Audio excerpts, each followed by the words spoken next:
Semangat pagi, Assalamualaikum warahmatullahi wabarakatuh. Kami dari kelompok 2 akan mencoba mempresentasikan mengenai marketing analytics part 3 yang berjudul The Science of Analytics. Kelompok kami terdiri dari Bapak Maman Oman Saifuddin, Mbak Tria Lestari, dan saya sendiri Pipit Agustiati Mulyadi. Agenda dari presentasi kami terdiri dari 4 lessons. Yang pertama, lesson 1, digital data infrastruktur yang akan dijelaskan oleh saya sendiri. Lesson 2, digital measurement yang akan dijelaskan oleh Mbak Tria Lestari. Lesson 3, analytics and data viz tools yang akan dijelaskan oleh Pak Maman Oman Saifuddin. Dan lesson 4, digital marketing maturity yang akan dijelaskan oleh saya. Selamat menikmati presentasi dari kami. Terima kasih. Selamat siang, saya akan menjelaskan mengenai digital data infrastruktur. Dewasa ini pertumbuhan eksplosif dalam data yang dibuat konsumen dan cara merek membuat keputusan dari data tersebut menggunakan kerangka kerja yang bermanfaat seperti McKinsey. Tapi bagaimana data dikumpulkan? Nah, tools pengumpulan data mengalami perubahan besar kaitannya dengan reformasi regulasi yang dipicu oleh masalah privacy. Masa depan untuk alat yang telah lama digunakan ini cukup tidak pasti. Nah, kategori dasar data dan alat pengumpulan data yang membantu merek memahami konsumen diantaranya adalah pertama, first party atau data pihak pertama. Organisasi mengumpulkan data pihak pertama melalui hubungan langsung dengan konsumen. Nah, first party data itu biasanya mencakup konsumen secara pribadi, informasi yang dapat diidentifikasi dan dikelola dengan baik oleh data pemilih. Nah, yang kedua, second party data. Ketika organisasi memiliki dan membagikan data, data tersebut dianggap sebagai data pihak kedua bagi penerima. Pendekatan ini memungkinkan merek untuk mengumpulkan data melalui sarana yang berada di luar bidang keahlian atau teknisnya melalui perjanjian data sharing. Yang ketiga adalah third party data. Perusahaan mengumpulkan data pihak ketiga jika mereka tidak memiliki hubungan langsung atau kesepakatan dengan konsumen yang menghasilkan data. Platform manajemen data dapat membantu merek menggunakan data untuk menargetkan audiens konsumen tertentu dan dapat mengukur kinerja kampanye di seluruh segmen dan saluran. Kemudian untuk pengumpulan data. Bagaimana merek atau sistem yang bekerja atas nama merek mengumpulkan informasi digital konsumen? Secara historis, 3 alat yang dirasakan cukup penting adalah cookies, tag, dan sign-in atau proses masuk. Digital cookies merupakan text file yang terdapat pada cache internet browser dalam perangkat konsumen yang memungkinkan situs dan server mengidentifikasi konsumen melalui unique cookie ID. Kedua adalah teks, merupakan string code yang diinisialisasi ketika seseorang melakukan tindakan di browser seperti membuat halaman web atau mengklik objek yang ditampilkan di halaman web yang penting untuk pengumpulan data pihak kedua. Dan yang ketiga adalah sign-in, memberikan konsumen kesempatan untuk membuat akun dan membuat praktik yang cukup sering digunakan dalam konten online provider yang cukup penting dalam pengumpulan data pihak pertama. Kemudian untuk ketersediaan data dan nilai data. Dalam bukunya tahun 2004, Web Analytics Demystified, Eric Peterson memperkenalkan model piramida data analisis web. Dia percaya dalam hubungan terbalik antara volume yang tersedia data dan nilai. Di bagian bawah piramida, Peterson adalah titik data lalu lintas web yang tersedia seperti klik. Meskipun mudah untuk mengumpulkan, data ini memberitahu kita sedikit tentang konsumen dan apa adanya, namun tidak terlalu bermanfaat. Kebanyakan tidak berguna. Di bagian atas piramida berada data yang lebih sulit dipahami, namun lebih berwawasan, yang mengarah ke pengguna unik yang diidentifikasi. Revolusi data yang telah berlangsung sejak zaman era Peterson secara signifikan mempengaruhi ketersediaan dan aksesibilitas data. Efek terbesar berada di puncak Peterson Pyramid, yaitu data pengguna yang diidentifikasi secara unik. Dari posting media sosial resmi ke sejarah lokasi, data yang terkait dengan perilaku dari konsumen yang dapat diidentifikasi telah meledak dalam perkembangan. Penggunaan data bagi pengiklan ini meningkatkan kemampuan memahami perilaku konsumen yang telah mendorong dan bermakna bagi privasi. Kemudian pengumpulan data dan pengaruh masalah privasi. Masalah privasi bermunculan di setiap sudut internet. Pelanggaran data profil tinggi, serangan hacker terhadap perusahaan atas penyimpanan data, dan kasus penyalahgunaan oleh platform digital menghasilkan reaksi ketidakpercayaan yang diharapkan. Ketidakpercayaan ini terutama di area pengumpulan data pihak ketiga. Akibatnya, Badan Pengatur telah turun tangan untuk memberikan perlindungan untuk konsumen dengan meningkatkan data keamanan. Misalnya, Peraturan Perlindungan Data Umum Eropa atau disingkat GDPR yang berlaku efektif pada tahun 2019 mengharuskan pengiklan untuk mengidentifikasi dengan jelas setiap pihak yang dapat mengumpulkan, menerima, atau menggunakan data dari situs, aplikasi, dan properti mereka. Mereka juga harus mendapatkan persetujuan untuk koleksi itu dan untuk iklan yang dipersonalisasi. Pembuat kebijakan terus memajukan proposal legislatif di seluruh dunia dengan banyak yang berfokus pada privacy. Selain itu, perusahaan di ranah digital telah bekerja untuk meningkatkan privacy, mencerminkan permintaan konsumen, dan seringkali memanfaatkan peluang pasar yang bergeser pada kesadaran konsumen. Nah, browser web biasanya menambahkan fitur untuk membatasi cookie digital dan pengguna tag, termasuk yang digunakan untuk personalisasi dan pengukuran. Baik, selanjutnya saya akan membahas mengenai digital measurement atau pengukuran digital. Jadi pengukuran digital atau digital measurement ini digunakan untuk meminimalkan ketidakpastian dalam mengevaluasi kinerja pemasaran dan mendorong pengambilan keputusan secara naluriah. Seperti yang kita tahu, kalau misalnya pemasar nih dalam melakukan pemasarannya melalui media digital yang tidak melakukan pengukuran digital, maka hal itu hanya akan menjadi rutinitas kegiatan pemasaran, sehingga anggarannya itu pastinya akan terbuang sia-sia. Oleh karena itu, pemasar atau perusahaan dalam melakukan campaign atau promosi di media digital perlu melakukan pengukuran untuk melihat apakah campaign atau aktivitas pemasaran di media digital tersebut telah tercapai tujuannya atau tidak. Nah, dalam buku ini dijelaskan ada 4 kategori pengukuran digital. Yang pertama itu adalah brand impact atau dampak merek. Di sini kita akan melihat bagaimana atau seberapa baik kinerja pemasar untuk meningkatkan brand awareness konsumen dalam memandang merek perusahaan. Lalu ada consumer outcomes. Di sini kita mau melihat seberapa baik sih kinerja pemasar dalam mendorong value untuk konsumen pada setiap atau seluruh saluran penjualan. Lalu ada customer value atau nilai pelanggan. Di sini kita mau mengukur melihat seberapa baik kinerja pemasar dalam membantu memaksimalkan value dari konsumen. Yang terakhir ada attribution. Seberapa baik kinerja pemasaran dalam mengukur dan menilai dampak media yang digunakan dalam saluran pemasaran yang digunakan oleh pemasar. Nah, kali ini saya akan membahas atau menjelaskan secara singkat mengenai pengukuran dari 4 kategori ini. Yang pertama itu adalah mengenai brand impact atau dampak merek. Di sini perusahaan itu dapat menggunakan beberapa metode untuk menilai apa yang telah menjadi aset tak berwujud yang melekat, yaitu pastinya dari merek mereka. Di sini ada 6 hal yang bisa dilakukan oleh pemasar atau perusahaan untuk meningkatkan dampak mereknya di mata konsumen. Yang pertama itu adalah assessing attributes atau menilai atribut. Di sini perusahaan atau pemasar bisa memberikan nilai pada atribut merek seperti kepuasan, loyalitas, kesadaran merek, dan pangsa pasar yang dilacak secara terpisah atau dibobotkan. Lalu ada brand equity. Pemasar itu perlu meningkatkan brand equity dari merek yang ingin dipasarkan. Jadi ada tiga elemen yang bisa dilakukan, yaitu 3 elemen tersebut adalah pangsa pasar efektif, harga relatif, dan daya tahan persentase pelanggan yang akan membeli merek tersebut dari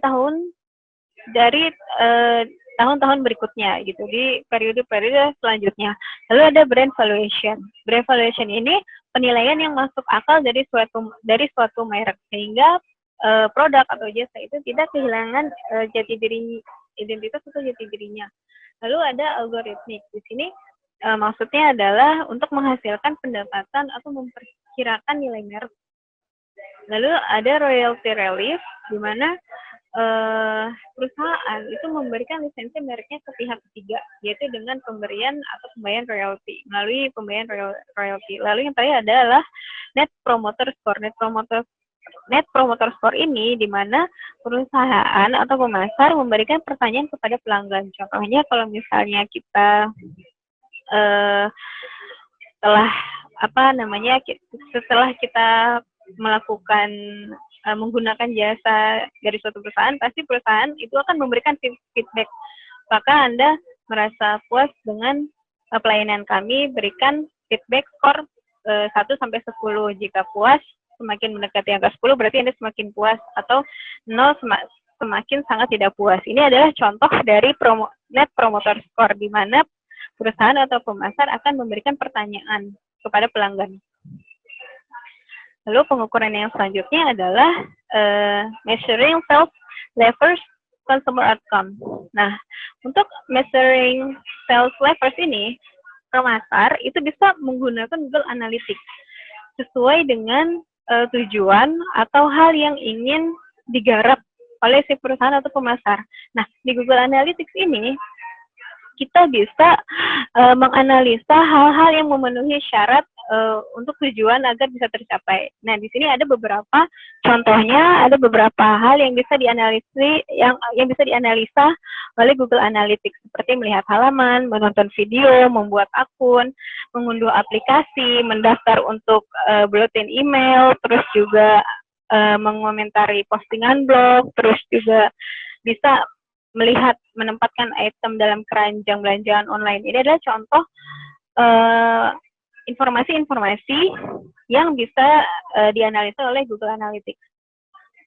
Selanjutnya adalah customer value. Di sini pemasar atau perusahaan itu perlu mengerti apa yang paling penting dari si konsumen. Karena setiap bisnis itu pasti mendapatkan nilai ekonomi yang berbeda-beda dari setiap konsumen yang berbeda. Tidak semua konsumen itu memiliki nilai ekonomi yang sama, sehingga diperlukan pengertian atau pemahaman bagi pemasar atau perusahaan untuk pemahaman kepada perilaku pelanggan dalam berinteraksi melalui media online. Sehingga pemasar itu bisa menambahkan berbagai tingkat nilai ke hampir setiap konsumen yang dapat mereka kejar di pasar. Jadi kalau misalnya kita mampu mengetahui dan memahami, kita bisa meningkatkan atau mengurangi promosi atau campaign yang ingin kita tuju sesuai dengan kemauan atau persepsi dari konsumen tersebut. Selanjutnya adalah mengukur assessing marketing effectiveness atau attribution. Di sini perlu bagi perusahaan untuk menilai apakah pemasar itu telah efektif dalam melakukan campaign atau promosi di media digital. Nah, untuk menilainya itu kita bisa menggunakan multi-touch attribution atau multi-touch attribution models.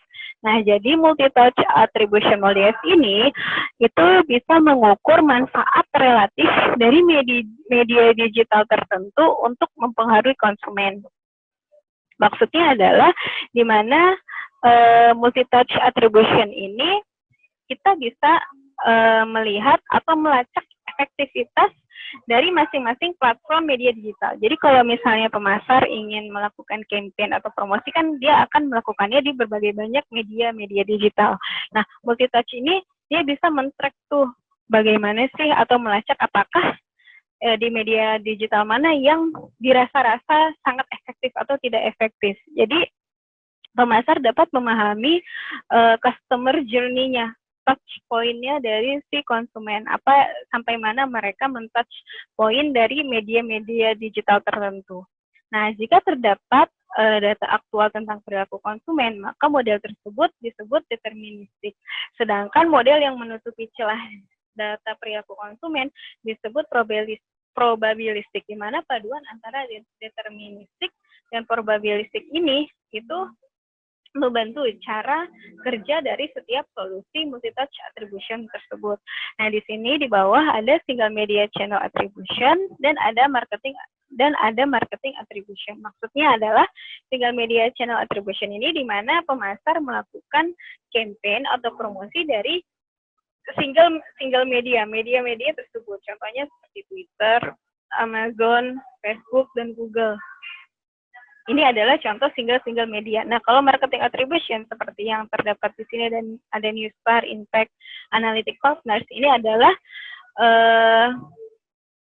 software atau bukan software. Ini adalah media untuk melakukan multitouch tersebut, untuk mengukur multitouch dari single media attribution tersebut. Nah, di bawahnya itu ada challenges atau tantangan yang dirasa akan dihadapi oleh pemasar. Nah, contoh-contohnya kalau misalnya single media ini seperti adanya ketidakkonsistenan, adanya bias. Kalau di marketing attribution ini contoh tantangannya itu adalah limited access to platform data. Jadi kan seperti yang kita tahu kalau kita menggunakan media digital itu kan kita harus mengaktifkan cookies ya.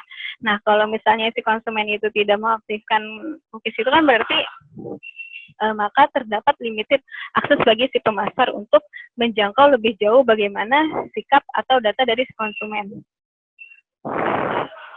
Selanjutnya adalah marketing mix model. Kita bisa mengukur campaign atau promosi yang dilakukan oleh pemasar itu dengan marketing mix modeling. Jadi marketing mix modeling ini mencoba untuk menentukan bagaimana pengeluaran media telah mempengaruhi KPI atau key performance, seperti contohnya itu adalah persepsi merek atau penjualan produk dengan menganalisis faktor yang dapat mempengaruhi konsumen untuk menghitung laba atas investasi ROI saluran media. Jadi marketing mix modeling ini kita mau mengukur bagaimana sih apakah persepsi mereknya si perusahaan ini telah mencapai KPI si perusahaan. Nah, di sini ada 5 marketing mix 5 hal atau 5 kategori marketing mix modeling, yaitu dari segmen, distinguish atau keciri khasan, lalu ada differentiate atau pembeda, ada validate dan test. Nah, saya jelaskan secara singkat saja.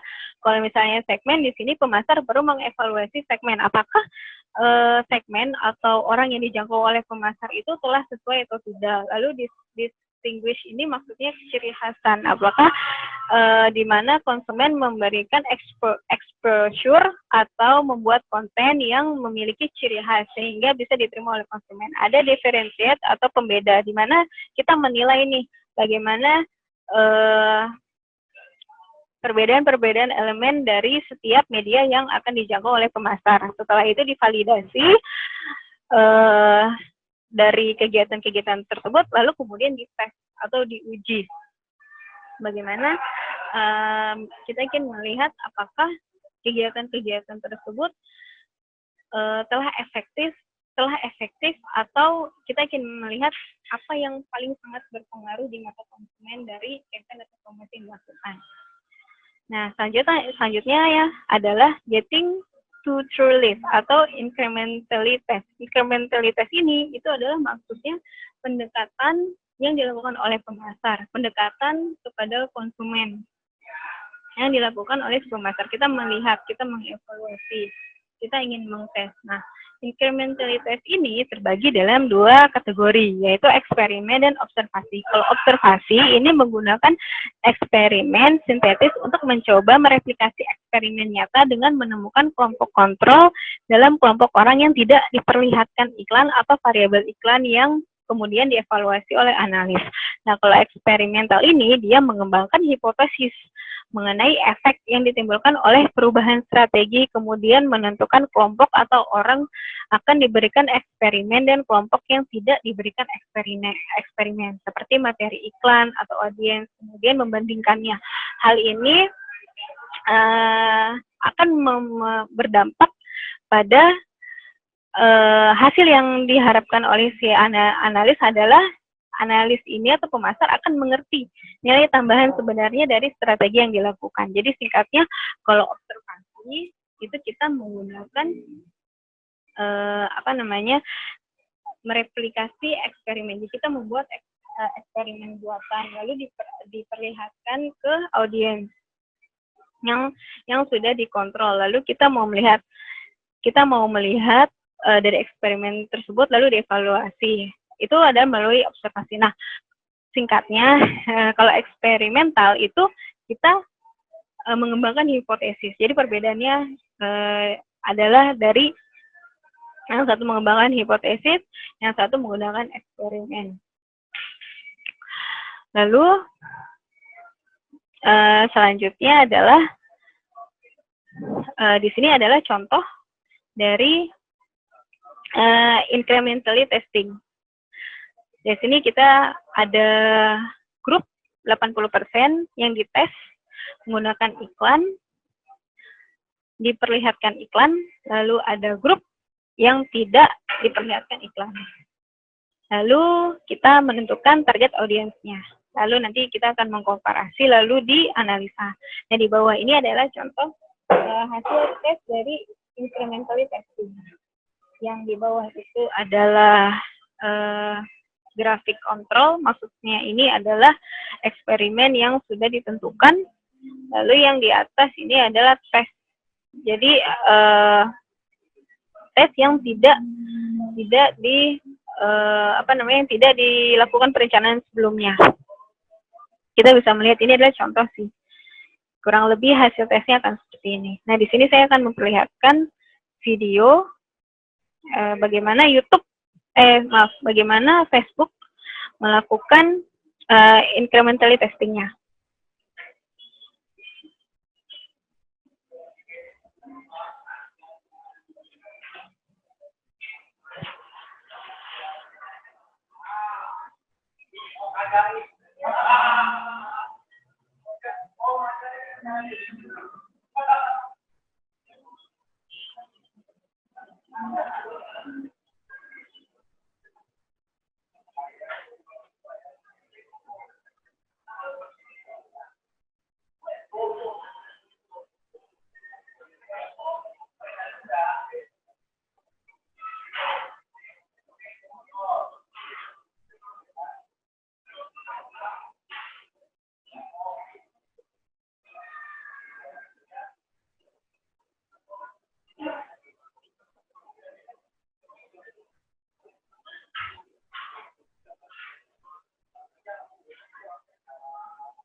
Ya, itu merupakan salah satu penjelasan dari Facebook Business Dimana dia secara ringkasnya dia ingin mengasih tahu kalau misalnya pemasar atau perusahaan itu ingin melakukan pengukuran media digital, kamu harus tentukan dulu tujuan apa sih yang pengen kamu tetapkan, hal-hal apa sih yang pengen kamu tetapkan, karena nanti pengukurannya itu akan berbeda.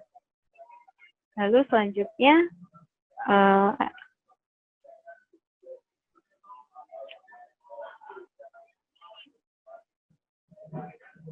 di sini adalah Award on Digital Measurement Challenge. Jadi dalam kita melakukan pengukuran digital itu pastinya ada tantangan.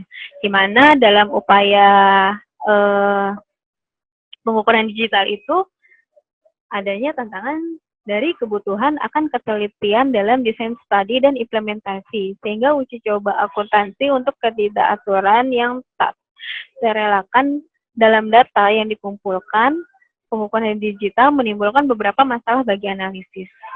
Misalnya adalah studi yang dirancang dengan buruk atau bias dalam data. Ini merupakan salah satu tantangan dari pengukuran digital, di mana ketidakaturan data yang sudah ditentukan itu akan menyusahkan bagi si analis.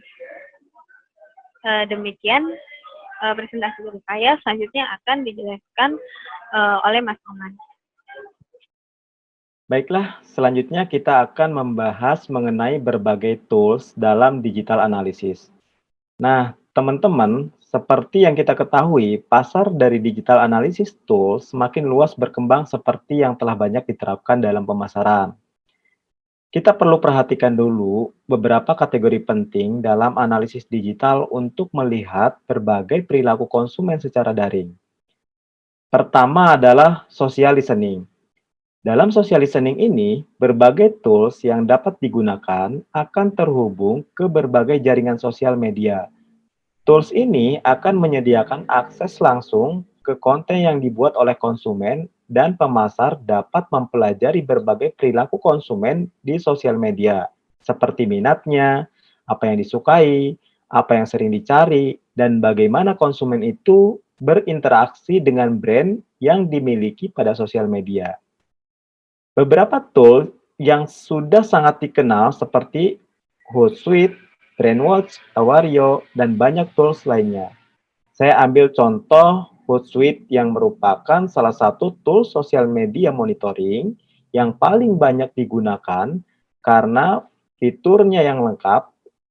Dengan Hootsuite, kita bisa memantau kegiatan media sosial di berbagai platform seperti LinkedIn, Facebook, Twitter, Google+, Foursquare, dan WordPress. Selain itu, kita juga bisa memantau kata yang digunakan user untuk mencari informasi di media sosial secara real-time. Selain itu, tools lain yang bisa kita gunakan untuk mendapatkan informasi mengenai bagaimana konsumen berinteraksi dengan brand di jejaring sosial, kita bisa menggunakan social mention seperti kita akan mendapatkan berapa besar jangkauan sentimen konsumen terhadap brand dan kata kunci yang sering digunakan atau dicari. Tweetbot juga dapat kita gunakan untuk menganalisis hashtag Twitter, pengguna akun, dan aktivitas lainnya. Nah, tools ini gratis dan bisa teman-teman langsung gunakan. Kategori berikutnya adalah konten analisis atau analisis konten. Tools yang digunakan untuk analisis konten ini akan membantu mendapatkan dan menggunakan data dengan mempelajari berbagai konten, baik berupa foto, teks digital, maupun komunikasi audio ataupun visual. Salah satu tools yang dapat digunakan adalah BuzzSumo. BuzzSumo adalah alat bantu pemasaran yang membantu dalam menemukan konten yang menarik serta peluang untuk menjangkau potensi baru.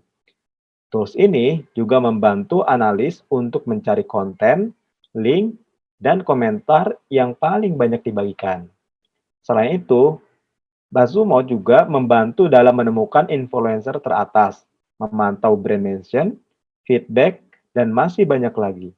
Jadi, BuzzSumo ini adalah alat yang hebat dalam menganalisis seberapa baik kinerja konten kita di media sosial. Tidak hanya berguna untuk memeriksa kinerja konten kita sendiri, tetapi juga dapat menganalisis konten yang dimiliki pesaing bisnis lain. Selain Basumo ini, teman-teman bisa menggunakan tools lain yang mudah untuk digunakan dan membantu dalam menganalisis data. Kategori yang ditemukan berikutnya adalah search trend atau tren pencarian. Tools yang digunakan akan memberikan gambaran mengenai popularitas, topik tertentu, topik yang sedang hangat dibicarakan, minat dan perilaku konsumen, dan tanggapan mengenai produk. Tools yang dapat digunakan seperti contohnya Search Volume dan Google Trend. Google Trend ini cukup banyak dipakai untuk melihat tren penelusuran data di internet, di mana analis dapat mengumpulkan data tentang topik dan minat pencarian dari waktu ke waktu di berbagai tingkat geografis, mulai dari seluruh dunia hingga kota tertentu, dan mengunduh data ke dalam file mentah untuk dapat dianalisis lebih lanjut. Selanjutnya adalah website analytic atau analisis situs web. Tools ini memberikan informasi mengenai pengunjung ke situs web, termasuk jumlah pengunjung dan bagaimana mereka berperilaku di website. Tools yang digunakan seperti Google Analytics yang memungkinkan analis mengukur lalu lintas dan popularitas konten di website yang berguna untuk penelitian pasar. Dalam tools ini akan terlihat analisis dari klik, frekuensi orang mengunjungi website, halaman tertentu yang dilihat orang, dan persentase orang yang meninggalkan situs dari halaman pertama yang mereka kunjungi, dan lain sebagainya. Kategori terakhir adalah A/B testing. Analisis ini dikenal juga sebagai Conversion Rate Optimization atau CRO. Pengujian A/B testing ini mengukur keefektifan iklan, desain website, dan bentuk konten digital lainnya dengan menghasilkan dua versi item yang diuji, lalu menyajikan versi tersebut kepada konsumen dan melacak tingkat keterlibatan. Dengan demikian, pengujian A/B testing membantu analis menentukan versi mana yang lebih efektif secara keseluruhan dan untuk segmen konsumen tertentu. Analisis ini dapat menggunakan Google Optimize atau Optimizely. Nah, kita sudah mengenal berbagai tools yang untuk menganalisis digital data. Namun, dalam kaitannya dengan penggunaan tools ini, terdapat dua hal yang perlu kita pertimbangkan. Pertama, seberapa banyak yang bisa kita lakukan dengan tools ini, dan seberapa mudah penggunaan dari tools ini. Nah, kita lihat gambarannya satu persatu. Pertama, terkait fleksibilitas data atau seberapa banyak yang bisa kita gunakan dan apa yang kita dapatkan dari penggunaan tools ini, terdapat 3 kriteria.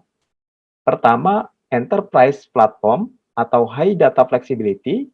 Pada enterprise platform ini, data akan ditangani dan dianalisis secara sangat mendalam dan komprehensif. Kelebihannya juga memiliki akses ke sejumlah besar informasi dan dari berbagai sumber. Contohnya yaitu R dan Python.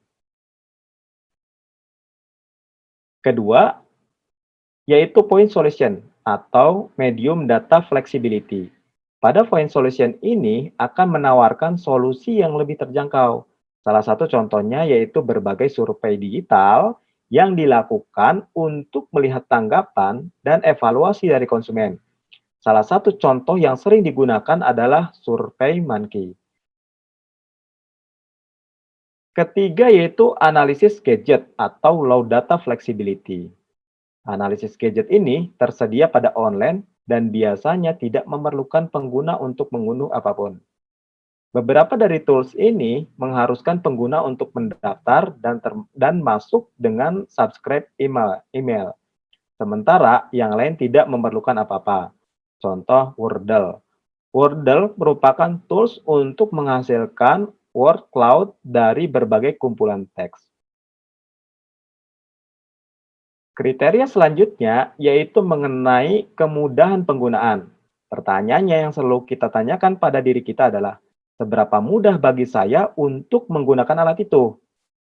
Target pasar mulai terpisah menjadi beberapa kelompok tools yang harus digunakan untuk sebagian besar tantangan analitik. Seperti yang teman-teman bisa lihat di PPT, terdapat 4 kuadran dengan berbagai tools yang ada di dalamnya. Kuadran kiri atas memiliki kemampuan terbatas tetapi mudah digunakan, seperti Wordle, Google Sheet, dan lain-lain. Tools ini melakukan pekerjaan satu kali atau tugas tertentu dengan cepat dan efisien. Yang kedua, kuadran kanan atas. Terdapat tools yang kuat dan mudah digunakan. Tools analisis yang dipilih dari kuadran ini akan melakukan hampir semua hal yang mereka butuhkan dengan mudah dan efisien. Ini akan menjadi alat bantu analis untuk sebagian besar tugas analisis dan visualisasi data. Contohnya Google Data, Google Data Studio, Raw Graph, dan lain-lain. Ketiga, kuadran kanan bawah. Tools yang digunakan akan sangat kuat dan memiliki kemampuan dan potensi yang dalam. Sisi negatifnya adalah saat mempelajari tools ini akan membutuhkan lebih banyak usaha dan latihan. Untuk menguasainya membutuhkan waktu yang lama dan memiliki harga yang cukup mahal. Contoh R, Python, dan lain-lain. Meskipun sulit dan butuh waktu, seorang analis tidak boleh menghindari tools ini karena dinilai cukup efektif dan sangat penting. Tools ini memberikan peluang kepada analis untuk mengumpulkan, menganalisis, dan memvisualisasikan data dengan cara yang belum pernah ada sebelumnya. Yang terakhir adalah kuadran kiri bawah yang memiliki fleksibilitas yang rendah dan sulit untuk digunakan. Prinsipnya, sebagai analis data, kita perlu menghindari tools yang sulit digunakan dan tidak memiliki kemampuan analisis yang kuat. Yang terpenting, analis harus meninjau kembali evaluasi secara berkala untuk memastikan kita menggunakan alat analisis dan visualisasi data secara efisien dan berguna dalam penggunaannya. Kemudian selanjutnya saya ingin menjelaskan mengenai digital marketing method. Pandangan kedewasaan Boston Consulting Group yaitu berdasarkan penilaian yang kuat di berbagai bidang kemampuan digital. Nah, menurut Boston Consulting Group, jalur ke data-driven kematangan pemasaran ini terdiri dari 4 tahap, yaitu baru lahir, muncul, terhubung, dan beberapa saat. Nah, penelitian BCG juga menunjukkan bahwa pada tahun 2018, hanya sedikit advertiser, sekitar 2% yang beroperasi pada tingkat yang paling matang dengan menghubungkan konsumen di berbagai momen sepanjang perjalanan pembelian melalui konten yang dipersonalisasi. Nah, 4 tahap kematangan digital ini, yaitu pertama nascent, yaitu kampanye pemasaran itu dijalankan, terutama menggunakan data eksternal dan pembelian langsung dengan tautan terbatas penjualan. Yang kedua adalah emerging, yaitu beberapa penggunaan data yang dimiliki dalam pembelian otomatis dengan pengoptimalan dan pengujian saluran tunggal. Kemudian connected, yaitu data terintegrasi dan diaktifkan di seluruh saluran dengan tautan yang ditunjukkan ke ROI atau porsi penjualan. Multi-moment, yaitu eksekusi dinamis di berbagai saluran, dioptimalkan untuk hasil bisnis pelanggan individu dan transaksi.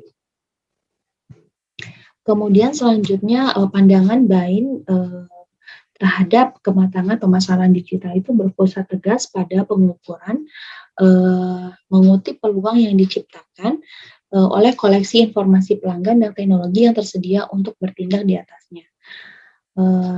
Bekerja sama dengan Google, Bain menilai pengukuran tersebut kedewasaan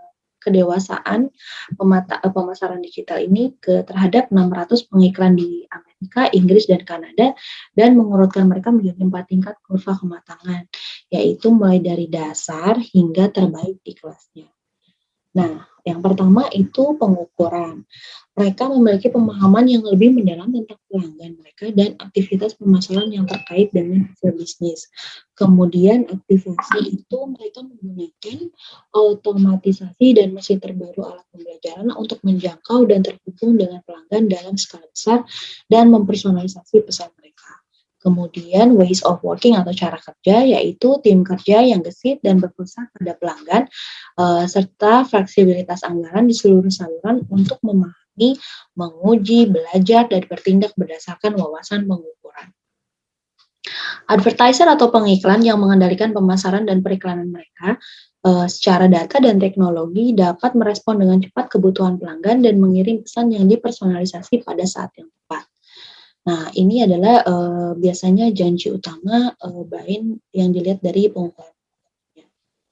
Nah, kalau kita lihat dari manfaat dari digital marketing maturity ini berdasarkan BCG, yaitu berdasarkan penilaian yang kuat di berbagai kapabilitas digital dan bisnis terkemuka yang menambahkan konsumen, ROI, dan competitive advantage pada jalur pemasaran dan atribusi berdasarkan data sehingga mengurangi biaya dan meningkatkan pendapatan. Kemudian kalau dilihat dari sisi perspektif buying, yaitu berpusat pada seberapa cerdas pengiklan dalam pengukuran digital. Ukuran 100 pengiklan yang lebih measured dapat melebihi 4 kali melampaui sasaran bisnis dibandingkan dengan 100 pengiklan yang tidak measured. Yang ketiga adalah berdasarkan Deloitte, pengiklan termasuk dalam salah satu dari 3 tingkat kematangan. Pengiklan yang sangat measured jauh lebih memungkinkan untuk mengembangkan pemimpin yang dibutuhkan untuk masa depan. Demikian presentasi dari kami, terima kasih.